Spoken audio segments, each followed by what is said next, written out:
Здравейте, ние сме учениците от 4-ти клас. Днес заедно ще празнуваме Денят на щастието. За мен щастието да съм с любимите хора.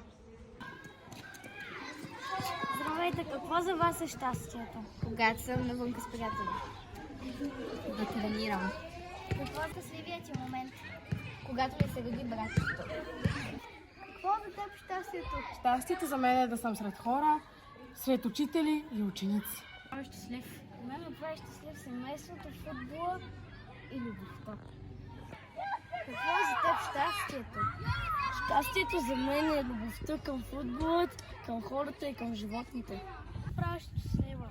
Чувствам се щастлива, когато другите хора се усмихват и когато успея да ги зарадвам.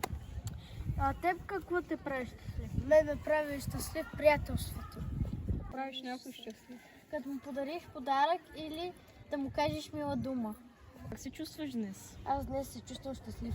Какво те кара да бъдеш щастлив? Приятните моменти в училище. Си благодарен днес. Благодарен съм за нашето приятелство и хубавите моменти. Ти за какво си благодарен днес? Благодарен съм, защото уча в това училище. Кой ти е най-щастливият момент? Най-щастливият момент. Най-щастливият момент е когато празнувахме 10-я ми рожден ден с моите приятели. Имаше много голяма торта. Кой ти е най-щастливият момент? Най-щастливият ми момент е когато сме на почивка с моето семейство. Кой е най-щастливият ти момент? Когато сме на зелено училище с класа. За това